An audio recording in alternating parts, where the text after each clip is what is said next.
ஏவாவிட்ட சொல்லி இளைய பெரியார் ரைட்டு, இளைய வீரமணி யாரு, இளைய மணியம்மை யாரு, அதையெல்லாம் சொல்லிட்டா நாம அவங்களுக்கு ஒரு வணக்கம் போட்டலாம்ல. கோமாளித்தனமா இருக்கு. இது எதுக்காக இதெல்லாம் பேசுறாங்கன்னு புரியல. ஒரு மாநாடுல அதான் ஆளுங்கட்சி மாநாடு. இந்த ஆட்சியினுடைய சிறப்பு, அதனுடைய கொள்கைகள், மக்களுக்கு என்னென்ன திட்டங்கள் கொண்டு வந்திருக்கோம், அல்லது அடுத்தாப்புல வந்தால் நாங்கள் என்ன கொண்டு வருவோம், இந்த மாதிரி பேசுவது நல்லா இருக்குது. சும்மா வெறும் புகழ்ச்சி மட்டுமே துதிபாடுதல் என்பது ஒரு ஆட்சியாளர்களை நல்வழிப்படுத்தாது. ஆளுங்கட்சி மாநாடு போட்ட மக்களை பத்தி, திட்டத்தை பத்தி அதான் சொல்லுங்களேன். ஏன் இந்த மாதிரிலாம் போட்டு தமிழ்நாட்டு மக்களை இம்சை பண்றீங்க? அப்ப இவர் இளைய பெரியார்னா இளைய கருணாநிதினு சொல்லக்கூடாது, இளைய அண்ணான்னு சொல்லக்கூடாது. அப்படியா? எங்க நாட்டுக்கு சுதந்திரம் வேணும்னு போராடின கட்சி வரக்கூடாது, சுதந்திரமே வேணான்னு சொன்ன கட்சி தான் இருக்கணுமா? இந்த நாட்டுக்கு சுதந்திரத்துக்காக தன்னை அர்ப்பணித்துக் கொண்ட காங்கிரஸ் கட்சிக்கு இளைஞர் வரல என்பது காங்கிரஸ் கட்சியா நட்டம்? இந்த நாடு இந்த 10 ஆண்டு காலங்களில் பெரிய பெரிய திட்டங்கள் எத்தனையோ, அதெல்லாம் சொல்லவே விரும்பல. அது மாதிரி ஏதாவது ஒன்று சொல்லுங்க. அடுத்த தலைமுறைக்கு முன்னேறுவதற்கான வாய்ப்பை உருவாக்குறதுல ஏதாவது திட்டம் கொண்டு வந்தா பாராட்டலாம். எதுவுமே இல்லாம, வெறும் விசனமே இல்லாமல் வசனம் மட்டுமே பேசுறவனுக்கு மட்டும் வாக்களிச்சுன்னா இந்த இளைய சமுதாயம், காங்கிரஸ் கட்சியை யார் மதித்து தன்னோடு வைத்துக் கொள்கிறார்களோ அவர்களுக்கு ஆட்சி. காங்கிரஸ் கட்சியை மதிக்காதவர்கள் எதிர்கட்சி தான். அப்ப யோக்கியனா இருக்க வேணான்னு முடிவு பண்ணா போங்க, உங்க தலையில நீங்களே கொல்லி வச்சுக்கிட்டா நாங்க என்ன பண்ண முடியும்? அப்ப இந்த தொடர் தோல்விக்கு என்ன சார் காரணம்? அதான் உங்களுக்கு மூளை இல்லைன்னு அர்த்தம் சார். 2014 தம்பி, அதான் வெளிப்படையா சொல்லிட்டேன்.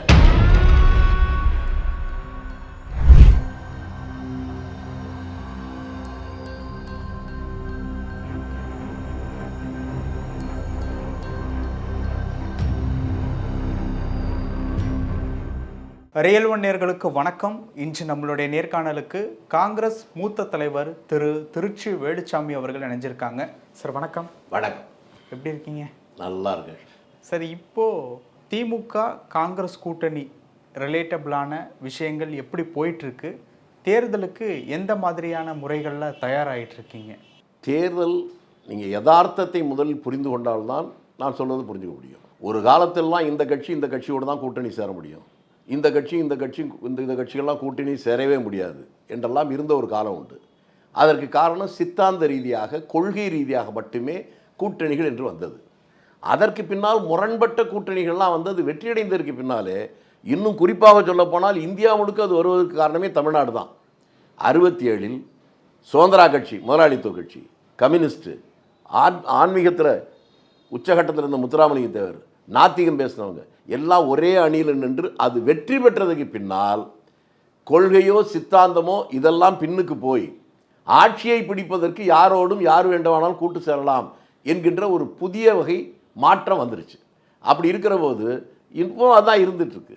தேர்தல் நெருங்குற கடைசி நேரத்தில் தான் இதுதான் உறுதி என்று நாம் எடுத்துக்கொள்ள வேண்டிய ஒழிய, முன்னாலேயே இப்படித்தான் இருக்கும் அப்படித்தான் இருக்கும் என்பதை, நம்முடைய ஆசையை, நம்முடைய விருப்பத்தை, இதைத்தான் சொல்லாமே ஒழிய அது உண்மை இல்லை.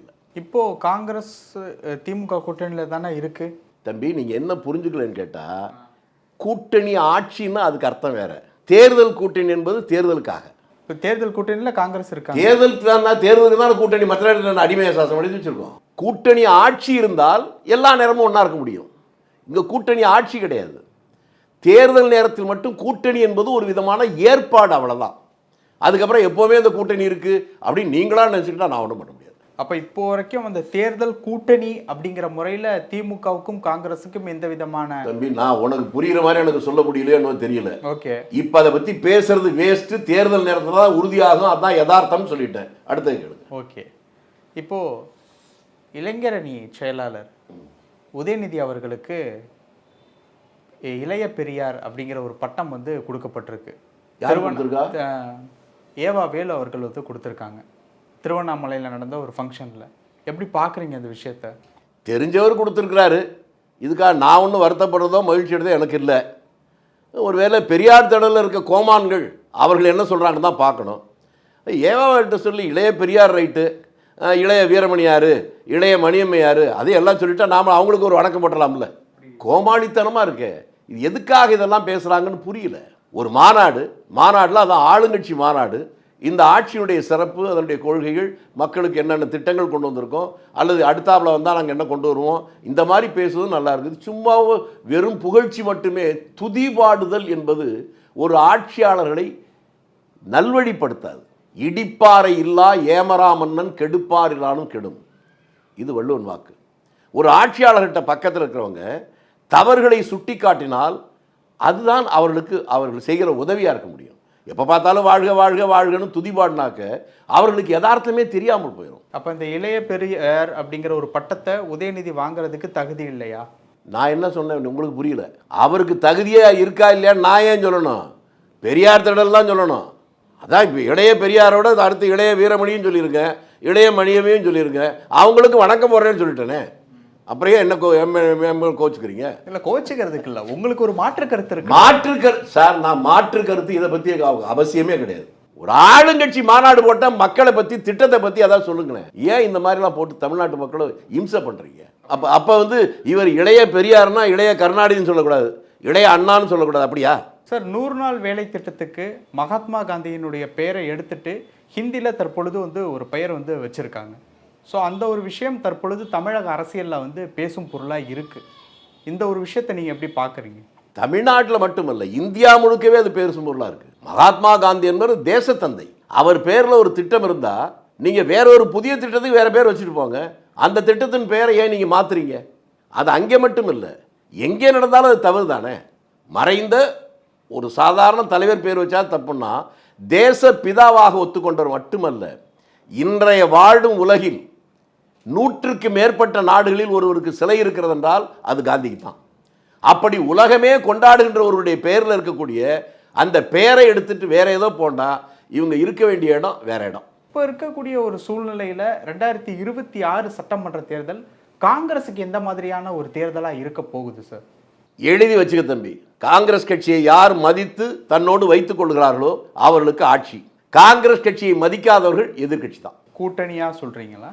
வேற என்ன சொல்றேன்? ஓகே, முதன்மையான ஒரு கட்சி அப்படிங்கிற மாதிரியான ஒரு சூழ்நிலைக்கு அடுத்தடுத்த தேர்தல்களில் எதிர்பார்க்கலாம். நிச்சயம் எதிர்பார்க்கலாம். எங்க நாட்டுக்கு சுதந்திரம் வேணும்னு போராடின கட்சி வரக்கூடாது, சுதந்திரமே வேணான்னு சொன்ன கட்சி தான் இருக்கணுமா? உங்களை மாதிரி இளைஞர்கள் சிந்திக்க வேண்டிய கட்டம் அது. அந்த சூழ்நிலை எப்போ சார் எதிர்பார்க்கலாம்?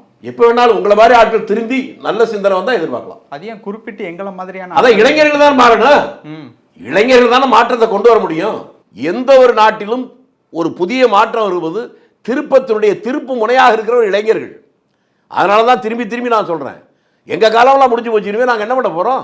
நாங்கள்லாம் இறுதி அத்தியாயத்துக்கு வந்துட்டோம். அடுத்த தலைமுறை பிள்ளைகள் உங்களை போன்றவர்களுடைய எதிர்காலம் சிறப்பாக இருக்கிறதுக்கு நாங்கள் ஏதாவது செய்ய முடியுமான்னு நாங்கள் யோசிக்கிறோம். உங்க எதிர்காலத்துக்காக நாங்களே யோசிக்கிற போது உங்க எதிர்காலத்தை பற்றி நீங்க யோசிக்கணும்ல, அதை சொல்றோம். முடிஞ்சா யோசிங்க. இப்போ இருக்கக்கூடிய ஒரு சுச்சுவேஷனுக்கு இப்போ இளைஞர்கள்னு சொன்னீங்கல்ல, காங்கிரஸை நோக்கி இளைஞர்கள் வர்றது அப்படிங்கிறது குறைஞ்சிருக்கா தமிழ்நாடு வகையில் பார்க்கும்போது? நீங்க குறைஞ்சிருக்கா இல்லையா நீங்க தான் சொல்லணும். இப்போ நான் எப்போ சொன்னேன் குறைஞ்சிருக்கு? இல்லை, குறைஞ்சிருக்கா அப்படிங்கிற மாதிரி ஒரு பார்வை இருக்கு. அதை நீங்க எப்படி பார்க்கறீங்க? நான் என்ன தம்பி, நான் என்ன கேட்கிறேன்னா, சில நேரங்களில் தன்னுடைய கருத்தை சொல்வதற்கு வலிமை இல்லைன்னா தான் இந்த மாதிரி பொதுமைப்படுத்துவாங்க. எதை நேரடியாக கேளுங்க, உங்க கருத்தை கேளுங்க, இல்லைன்னா இன்னார் சொன்னாலும் கேளுங்க அப்படிங்கிற ஒரு பார்வை இருக்கு. எது குறைஞ்சிருக்கு அப்படிங்கிற ஒரு பார்வை எல்லாம் விடுங்க, உங்க கண்ணாடி போட்டு பாருங்க. ஓகே, உங்க பார்வையே தப்பு. நான் என்ன கேட்கிறேன்னா, முதல்ல கேட்ட கேள்வி புரியுதா? இந்த நாட்டுக்கு சுதந்திரத்துக்காக தன்னை அர்ப்பணித்துக் கொண்ட காங்கிரஸ் கட்சிக்கு இளைஞர்கள் வரல என்பது காங்கிரஸ் கட்சியா நட்டம்? இந்த நாடு நாசமா போச்சுன்னு அர்த்தம். நம்ம அந்த எந்த இடத்துல இருக்கோம் அப்படிங்கிற மாதிரியான ஒரு விஷயம் இருக்குல்ல, நம்மளை நோக்கி வரணும்னா நம்ம அதுக்கு எந்த மாதிரியான ஒரு விஷயம்? நான் என்னப்பா சொல்றேன், அது புரியுதாப்பா? நாட்டுக்கே சுதந்திரம் வேணான்னு சொன்ன பின்னால இளைஞர் போனா நாடு உருப்படுமான்னு கேட்கிறேன். சுதந்திரத்துக்காக போராடின கட்சி வேணாம் அப்படின்னா எங்களுக்கு காங்கிரஸ் கட்சிக்கு நட்டம் இல்லை. எதிர்காலம் என்ன ஆகுன்னு யோசிச்சு பார்த்துங்க. அவ்வளவுதான். இப்ப நாங்களே ஆட்சி, காங்கிரஸ் கட்சி போராடியது நாங்களே ஆட்சிக்கு இருக்கணும் இல்லை. எங்கள் கட்சியை நாங்கள் மதிக்கிற தலைவர்கள் எல்லாம் பதவிக்கு வருவது தங்களை வளப்படுத்திக் கொள்ள அல்ல, இந்த தேசத்தை முன்னேற்ற.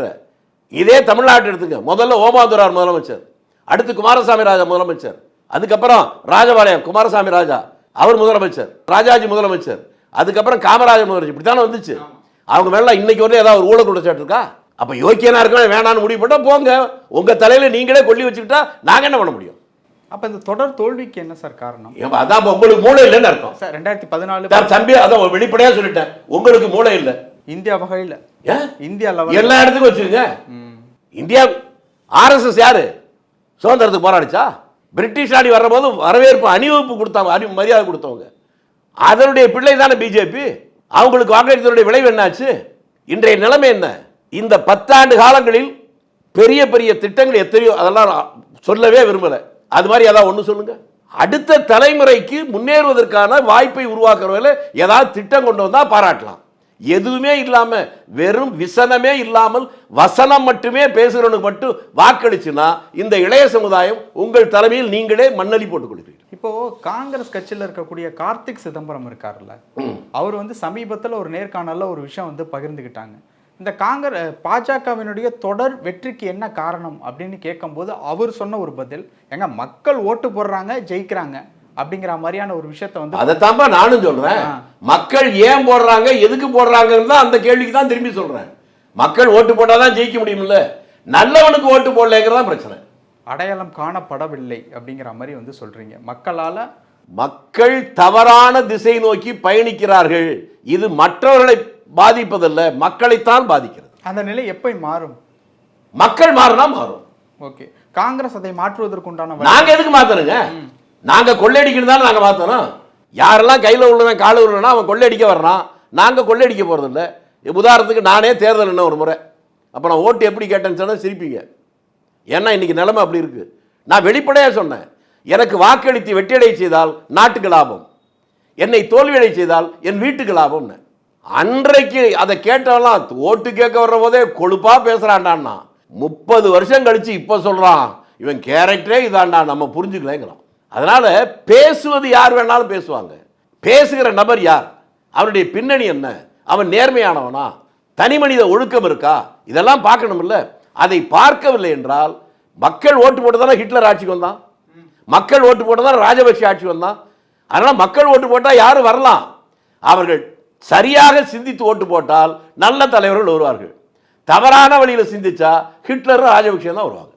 இப்போ என்ன மாதிரியான ஆட்சி நடந்துகிட்டு இருக்கு நீங்க தான் சொல்லணும். பார்க்குறப்போ உங்களுக்கு தெரியும்ல. நான் இவ்வளவு நேரம் பேசியிருந்தேன், என்ன பேசுனேன்? ஏதாவது புது திட்டம் இருக்கான்னு கேட்டேன்ல, அதுக்கு என்ன அர்த்தம்? எதுவுமே இல்லைன்னு சொல்ல வர்றீங்க.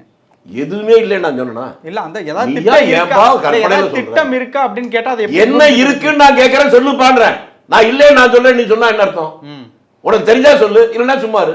இப்போ வீட்டுக்கு வீடு அனைத்து வீடுகளுக்கும் குடிநீர் அப்படிங்கிற மாதிரி ஜல்ஜீவன் திட்டம் அப்படிங்கிற ஒரு திட்டம் கொண்டு வந்தாங்க. எங்க வீட்டுக்கு வரல. வீட்டுக்கு வீடு குடிநீர் வசதி இல்லைங்கிறனா, இது ஏமாற்று திட்டம். என்ன பண்ணிருக்காங்க சொல்லுங்க. தமிழ்நாட்டில் போல எல்லா இடத்துலையும் குடிநீர் இருக்குன்னு தெரியுமா உங்களுக்கு? தெரியுமா? தஞ்சாவூர் ஜில்லாவிலையும் திருச்சி ஜில்லாவில் இருக்கிறது அது புரியாது. நீங்க ராமநாதபுரத்துக்கு போங்க, அப்பதான் தெரியும். இது நடைமுறை சாத்தியம் அது அல்ல தம்பி. உங்களுக்கு ஆட்சி என்றால் என்னவென்றே தெரியவில்லை இன்றைக்கு இளைஞர்களுக்கு. ஒரு ஆட்சி என்பது அடிப்படையில் 3 விஷயங்கள் தேவை. ஒன்று விவசாயத்தை விரிவுபடுத்துவது, இன்னொன்று தொழிலை விரிவுபடுத்துவது. விவசாயத்தையும் தொழிலையும் நவீனமயப்படுத்துவதற்கு கல்வியை உயர்த்துவது. இந்த 3ஐயும் சரியாக செய்துவிட்டால் ஒரு நாடு சொர்க்கம்தான். அதை செய்கிறாரால தான் பார்க்கணும். அதோட ஜல்ஜீவன் திட்டம், ஜல்ஜீவன் என்ன பண்ண போகுது சொல்லுங்க. அந்த மாதிரி திட்டங்கள் ஏதாவது இருக்கான்னு கேட்கிறேன். மக்களுக்கு பயன்படுகின்ற அடுத்த தலைமுறையை உயர்த்துவதற்கான சிந்தனை, செயல்பாடு, திட்டம், அதுதான் நம்ம கணக்கில் எடுத்துக்க முடியும். சார், இப்போ திமுக காங்கிரஸ் கூட்டணி அது தேர்தல் நெருங்கக்கூடிய ஒரு நேரத்தில் தான் என்ன ஏது அப்படிங்கிறத சொல்றேன். அப்படி எல்லா கூட்டணியும் சொல்றப்பா, நீ ஏப்பா திரும்பி திரும்பி தப்பாவே யோசிக்கிறிய? நான் எப்போ இதை மட்டுமா சொன்னேன்? பொதுவான சிந்தனையை சொல்றேன். இது மட்டும் இல்லை, எல்லாருக்கும் பொருந்தும். இப்போ இருக்கிற பிஜேபி அதிமுக கூட்டணி சொல்றீல்ல, அதுவே இருக்காது அப்படின்னு எனக்கு தோணுது. தேர்தல் நேரம் தானே முடிவு பண்ண முடியும். நான் அப்படித்தான் சொல்றேன். ஆல்மோஸ்ட் நெருங்கியாச்சு சார், என்ன ஒரு 3 months தானே. தான்ப்பா நான் சொல்றேன். திரும்பி திரும்பி என்ன அதே சொல்ல வைக்கிற. இன்றைக்கு இருக்கிற எதுவுமே இப்படித்தான் இருக்கும் என்று சொல்ல முடியாது. தமிழ்நாட்டில் ஒரு தெரியுமா ஒரு விவரம்? நீ சின்ன பையனா இருந்திருப்ப. தேர்தலில் நாமினேஷன் ஃபைல் பண்ணியாச்சு. அந்த வித்ட்ராயல் பண்ற 3 நாளைக்குள்ளேயே புதுசா ஒரு கூட்டணி அந்த கூட்டணி ஆட்சியை பிடிச்சது இல்ல. அதெல்லாம் பார்த்துட்டீங்கல்ல. அப்புறம் இது சந்தேகம் வரலாமா? எதுவும் நடக்கும், எப்போதும் நடக்கும், எப்படியும் நடக்கும். அதுக்கு நீங்க மனதை பக்குவப்படுத்திக் கொள்ளுங்கள். நல்லதே நடக்கும். நேரத்துக்கு ரொம்ப நன்றி. நன்றி.